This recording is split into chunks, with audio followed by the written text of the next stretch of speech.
Dragi moji gledatelji, u današnjoj emisiji ću vam preporučiti koji se smatraju najvažnijim vitaminima koji mogu svima vama pomoći ukoliko imate problema sa samim uhom, specijalno jedan oboljenje ili simptom koji se naziva tinnitus.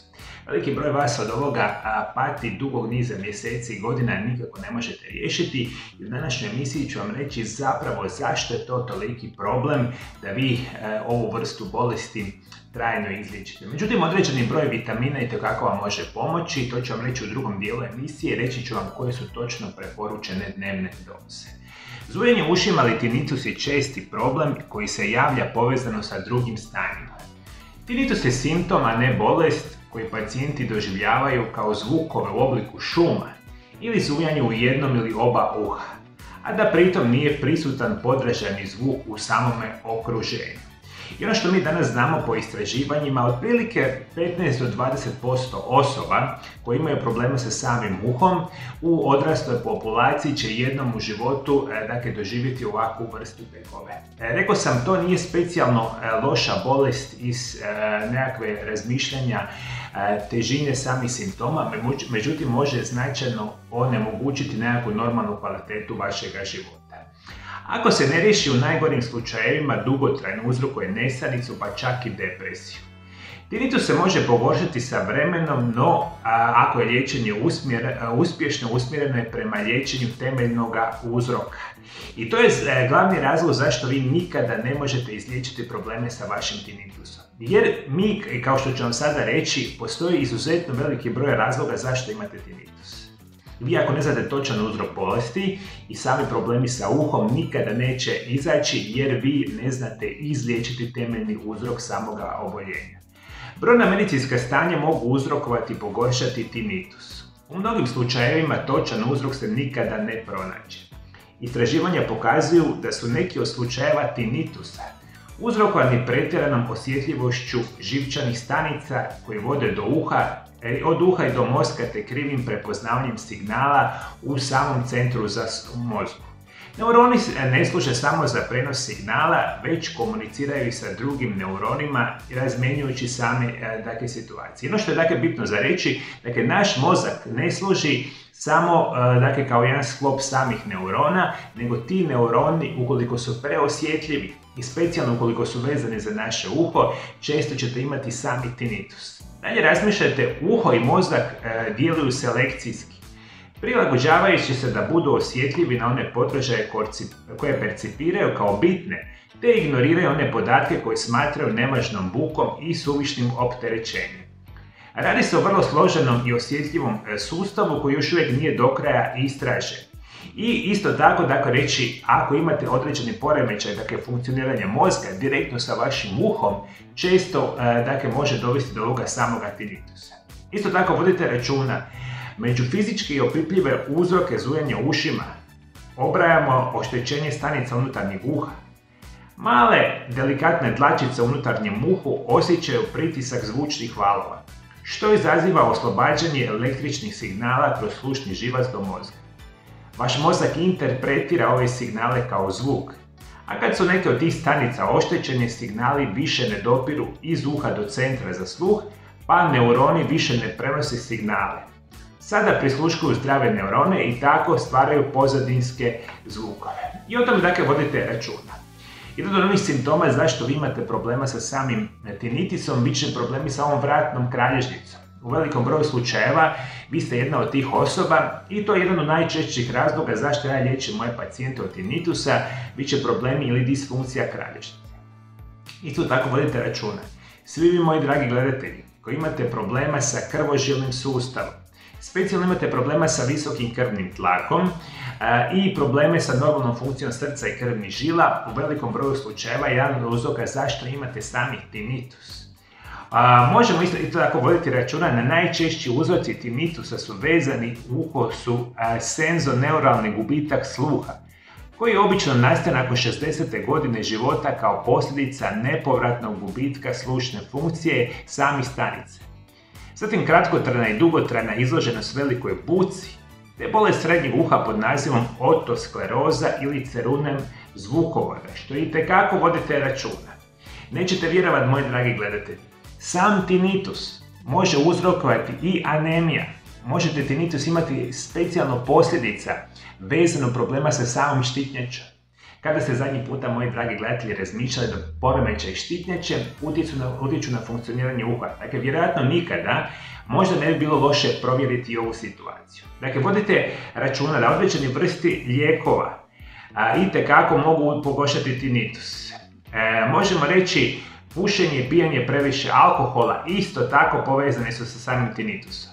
Međutim, specijalno lijekovi kao što su antibiotici, kao što su polimiksin, eritromicin, vankomicin i neomicin, lijekovi pored raka, mekloteramin i vinkistrin, diuretici, kininski lijekovi, antidepresivi, aspirin u velikim dozama itekako mogu uzrokovati da vi imate sami tinitus. Jeste li ikada, moji dragi gledatelji, razmišljali o tome da lijekove koje konzumirate uzrokuje vaš tinitus?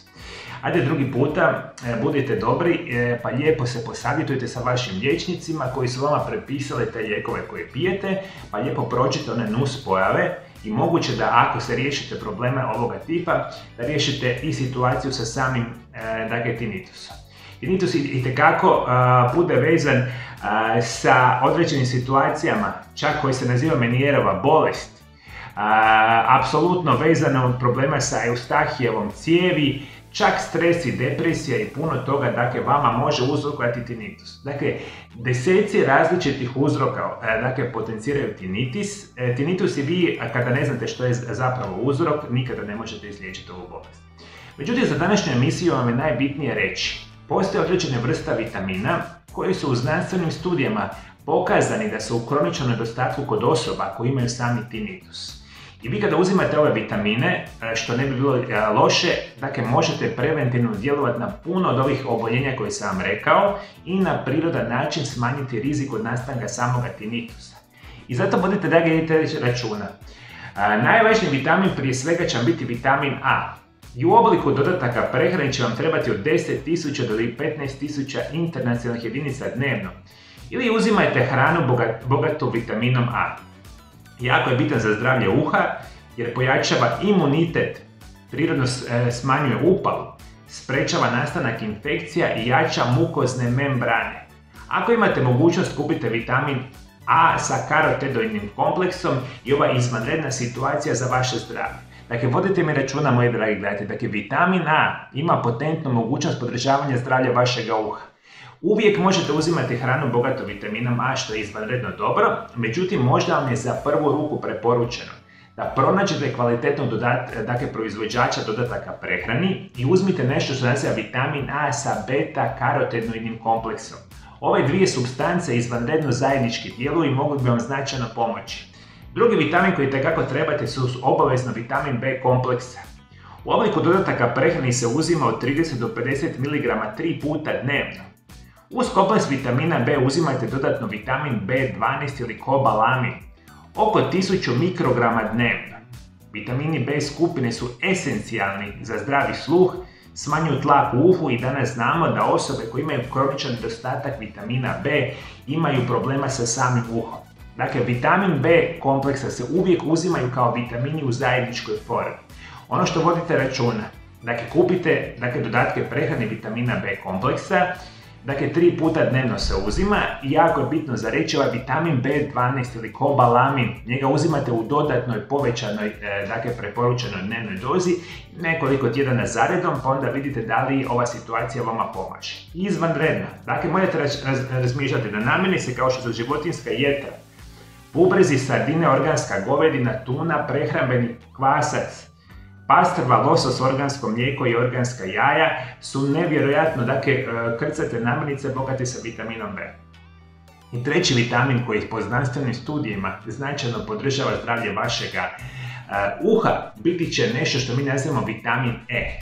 Kada govorimo o vitaminu E, preporučit ću vam od 150 do 200 internacionalnih jedinica dnevno u obliku dodataka prehrane. Ovo je snažni antioksidans koji povećava cirkulaciju u uhu. Uzimajte alfa-tokoferol ili hranu poput ulje pšeničnih lica, sjemenke suncokreta, bademi, ulje, češnjak, bademo ulje, pinjoli, kikiriki, atlantski losos, avokado, crvena paprika i puno toga, dakle, ima visoku koncentraciju, dakle, ovoga vitamina. Još jednom, moji dragi gledatelji, napominjem, apsolutno vitamin E, vitamini B kompleksa, specijalno vitamin B12 i vitamin A su vitamini koji bi vam mogli značajno pomoći zdravlju vašega uha i smanjiti sve one simptome vezane uz tinnitus. Još par informacija koje morate itekako voditi računa.